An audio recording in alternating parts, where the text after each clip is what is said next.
Hello everyone, thank you so much for joining us for the special edition of CBN NewsWatch. I'm George Thomas. We're taking you down to the little town of Bethlehem, the birthplace of Jesus. Here's Chris Mitchell with more on the significance of this historical biblical town. Welcome to where Christmas began. Welcome to Bethlehem. I'm standing not far from Manger Square here in the heart of the city and right next to the Church of the Nativity. It's the oldest church in all of Christianity that's been in continuous use about 1,700 years back to the 4th century. While not everyone agrees, there's powerful evidence that this place was the family home of Joseph and the birthplace of Jesus. Here's why. First of all, 100 years after Jesus was born, a church father named Justin Martyr came to Bethlehem, and he asked the local people, where was Jesus born? And this is where they took him. Then 100 years later, another church father named Origen came to Bethlehem, and again he asked, where was Jesus born? And the locals brought him to the same place where they showed Justin Martyr.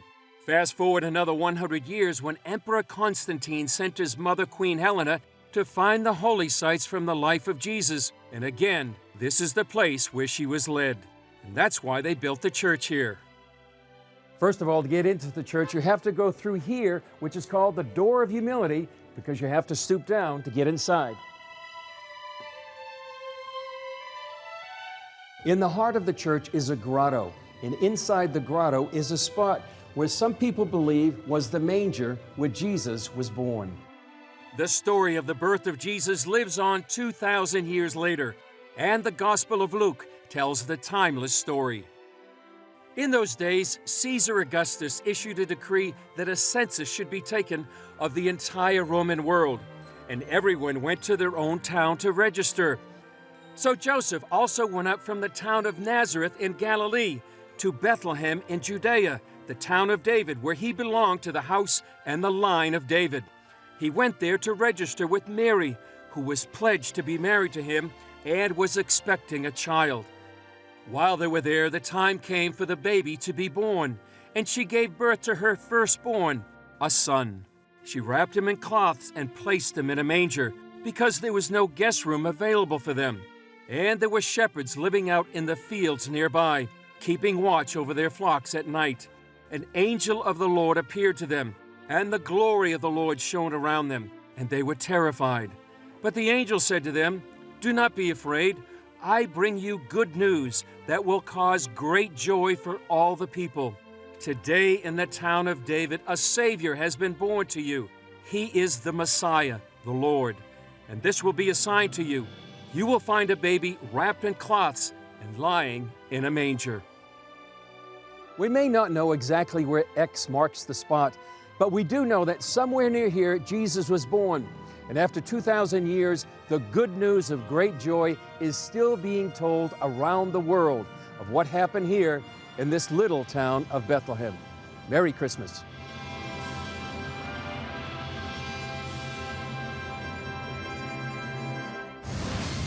Thank you, Chris. Still ahead, for this young man, Christmas was never a time filled with joy.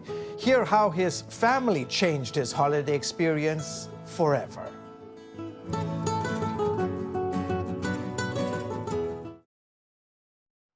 Welcome back to the broadcast. You know, growing up, Mason didn't have many happy Christmas memories. No trees, no presents, no celebrations. All that changed when he met the Lewis family. They helped him make a new memory in his old home. I got to actually celebrate with a family. I actually had a tree, presents under the tree and stuff, and it was nice. It had been a long time since Mason Martinez had a Christmas worth remembering. Now he was spending it with Angel Lewis and her family. It was really special to get to kind of let Mason be a part of that holiday with us, and I felt really proud to have him with us and meeting everybody. I felt like I was able to give him a bigger family. Mason and Angel met in November 2019. She was his driver's ed instructor. He just had such a light about him, and he was just so easy to be around, and I was just really drawn to who he was. While on their drives, Angel learned more about the 16-year-old. In 2016, my mother passed away, and that's when everything changed. There were times living with my dad that I would only get to eat like one time a day because we couldn't afford to buy more food. For a while, I didn't even celebrate Christmas with my dad. You know, Christmas came around, we would eat, say maybe Merry Christmas, but like no tree, nothing. By then, he had no home and was staying with a friend's family temporarily. Mason says it felt like even God didn't want him. Growing up, I was Christian with my mom, and then after she passed, I kind of like threw it away for a little bit. Felt betrayed. I felt like God left me alone. That was about to change. Angel and her husband Ronnie had been foster parents for years, but had decided to take a break from the challenges of raising foster kids. After meeting Mason, Angel told Ronnie that she believed God was telling them they should rethink the idea. I can tell you, after spending an hour with Mason, I knew that our work with foster care was not over. I knew that there was a possibility he could be in our home. I do remember going home after the initially meeting him and telling my husband that this is the kind of kid I wish we could have fostered. So when I brought up the idea of Mason, it wasn't hard to get him on board. Later, Angel discovered she and Mason had something in common. I lost my mom. One thing I've just learned over time after losing a mom is it's a club that nobody wants to be in. And so instantly, when he told me about his mom, of course I had the maternal instinct kick in, but also I resonated with that. Then came the Christmas holidays. Even though Mason spent them with his friend's family, he still felt alone. I was very appreciative that they took me in and stuff, but it didn't feel like I was their kid. They took me in as like, okay, he's just staying here. Like, I didn't feel like I was a part of the family. While Mason was too old to take in as a foster child, Angel told him if he ever needed anything or a place to stay, he could call her. A month later, in January 2020, he took her up on that offer. I reached out to her. I was like, is there any chance I would be able to come live with y'all? And she said, we can talk about it more when we invite you over to dinner in a little bit. We were gonna invite him to live with us that night. I could just kind of see him looking around. He asked me what my address was. I did not realize that he was putting pieces of a puzzle together at that moment, so I just nonchalantly told him my address, and I watched a wave of emotion come over him. I was like, this is my old house. I was in disbelief. Like, I thought, like it was a sign of something, like this is where I needed to be. Like I was home. I was actually home. Mason was just a child when his family moved out years before, when his mom was still alive. And so instantly we were both full of emotion. He asked if he can go to his old bedroom. And so I was like, of course, you're welcome to go anywhere you want. It was very clear to all of us that Mason was gonna come live with us, and he moved in that weekend. I say it felt like to be with Miss Angel and Mr. Ronnie and like that family, it felt like I was like back at home, like I was reunited with a family. That year, Mason graduated high school and enlisted in the Army.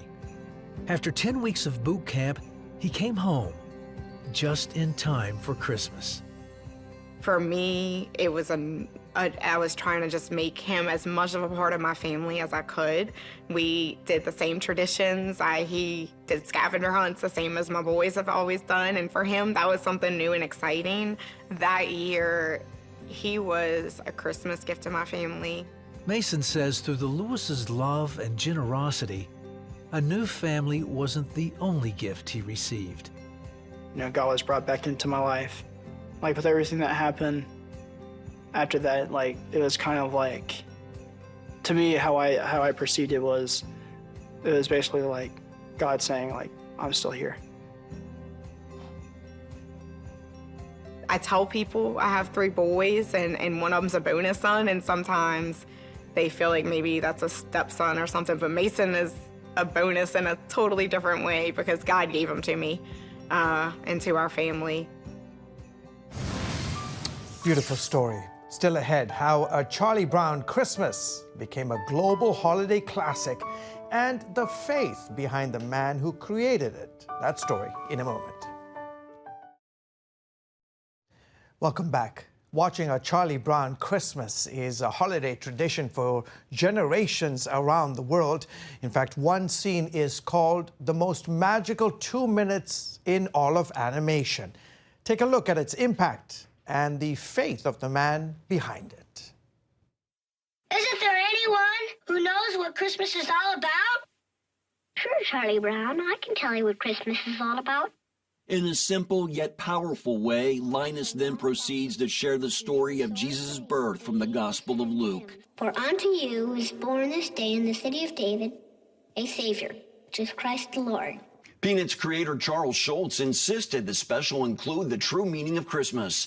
In response to hesitancy on the part of the producer and animator, he said, if we don't do it, who will? Dr. Stephen Lind, author of A Charlie Brown Religion, exploring the spiritual life and work of Charles M. Schulz, says Schulz stood firm. There were actually quite a few things in the special that the executives and some of his creative partners were not too sure about, from the jazz music to the children voice actors, and including the religious reference that got quite a bit of pushback. Charles Schulz really planted his feet on a lot of those creative decisions. And at the end of the day, when the studio executives viewed the special, even though they were very wary about it, as it turns out, they did not have a lot of time to come up with a new special, and they had already advertised for it. So because of the scheduling, they were kind of stuck to go with Schultz's creative vision. And as it turns out, the public loved it. The show debuted in December of 1965 to rave reviews and went on to win a Primetime Emmy for Outstanding Children's Program. In the 1960s, when it first aired, there were lots of letters sent into Schulz and the sponsor, Coca-Cola, telling them that the viewers were so gratified to see a substantive reference to religion on TV. Some of those letters from the 1960s sound like they could have been written today. A Charlie Brown Christmas is still quite the beloved classic. Paul Batura, of Focus on the Family, describes Schulz as frozen in time, not woke, and oh so wonderful. I think people look forward to it every year. I think it centers people. You know, our first impressions make a big impression. And for most of us, we saw Charlie Brown Christmas when we were 3, 4, 5 years old, and that sticks with us. And we're reminded when we hear that voice, when we hear the reading of the Gospel of Luke, we're reminded why we celebrate Christmas. And so I think it has had a very much a net positive impact on the world. The faith of Schulz has been scrutinized over the years. He's been called a fundamentalist Christian, a universalist, an atheist, and reportedly called himself a secular humanist in the latter part of his life.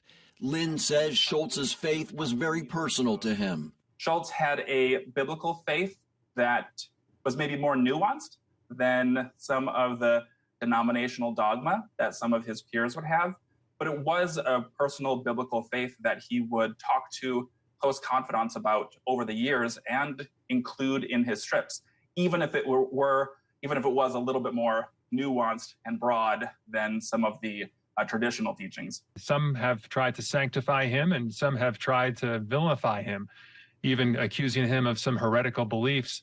I think the reality is he was somewhere in the middle. And I say that because look at the fruit of his work. Look at what he produced and look at what we still enjoy today. And I have a very, very good feeling about where Charles Schulz was with his Christian faith. Regent University Dean of Divinity, Dr. Corney Becker, also says it's important to look at Schulz's work. I think Schulz would want us to judge his legacy and the person that he is based on the material that he put out there.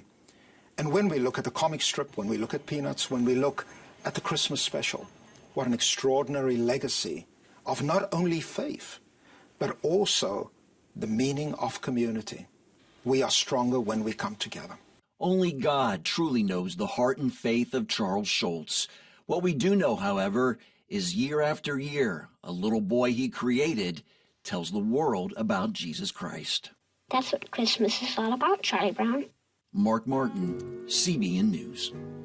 A family's prayer for their sick dog turns into a Christmas miracle.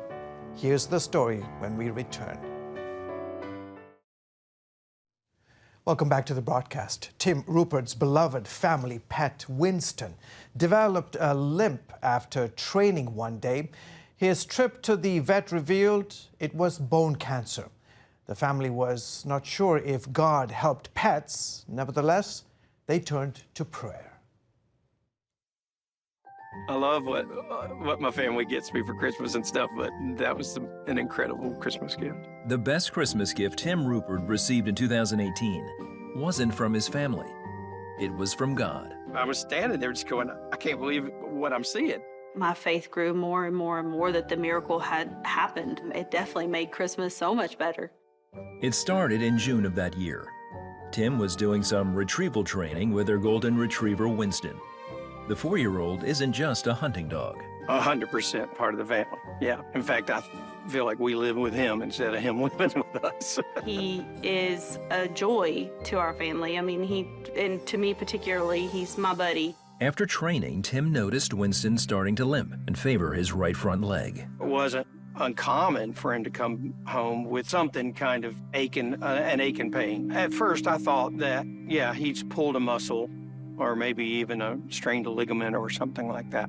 When Winston didn't improve, Tim took him to the vet.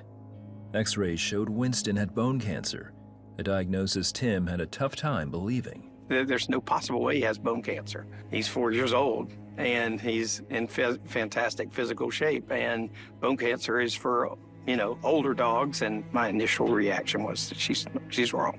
The vet gave Tim 2 treatment options: amputate the leg or radiation. Either way, Winston had less than a year to live.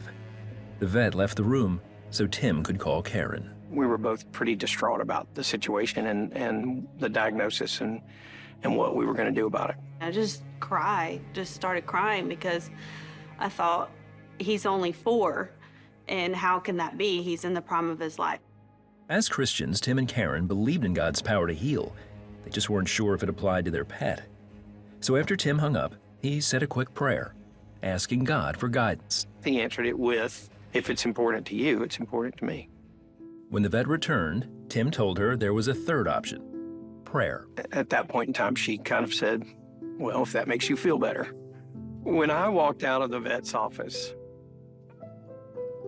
I was scared and confused and filled with faith and wondering if I was insane and just thinking, okay, God, you're really going to have to show out. Throughout the rest of summer and into fall, the family prayed for Winston. Friends were coming over to pray as well, but he wasn't getting better. We saw him limping around, and it broke our hearts. I was beginning to really see the muscles begin to deflate. He was atrophying. Around that time, one of their friends encouraged Tim to not just ask for healing, but to pray with authority. I was speaking then to the cancer.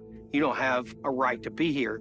You have to go in the name of Jesus, by the same Spirit that raised Christ from the dead. You got to go.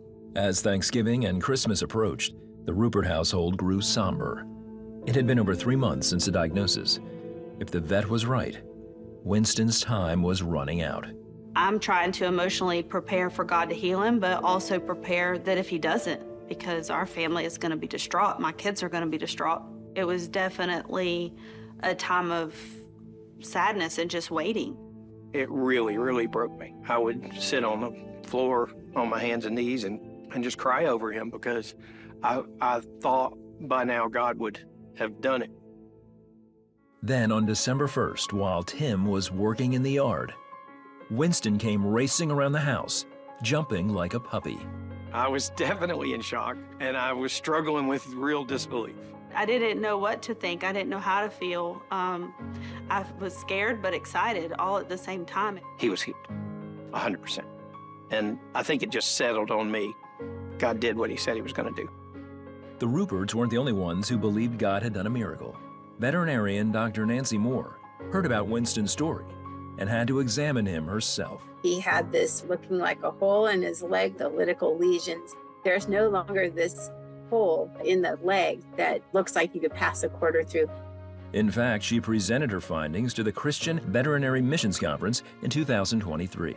And the only therapy that Winston had was prayer. The bone is filled in. It is no longer painful for this sweet, precious dog. And we have the glory of God to thank and point back to the Lord, because no one from a human medical standpoint intervened. It was a Christmas gift the Ruperts will never forget. Today, Winston is still going strong. Tim, Karen, and Dr. Moore believe God is in the business of healing for all of those we love. He loves these four-legged creatures, two-legged creatures, winged, beaked creatures more than we do. We are meant and called in the Bible to be good stewards of them. And so this includes that, being a steward and being a voice and letting the power of prayer be part of their care. So my faith has been increased by praying with expectation. I'm definitely tracking and journaling to see what I prayed for, to see if God gave it to me or not. We have not because we ask not. Jesus meant that when he said it. God cares about the finest, most insignificant details of your life. If it's important to you, it's important to him. And you should bring it to him because he cares. He certainly does, and the power of prayer. Well, folks, that's it for this edition of CBN NewsWatch. Remember, you can find more of our awesome news programs on the CBN News Channel anytime or online with cbnnews.com. Also, tell us what you think about the stories you've seen here by emailing newswatch@cbn.com. Or you can talk to us on Facebook, Instagram, and X, which is formerly known as Twitter. Goodbye, everyone.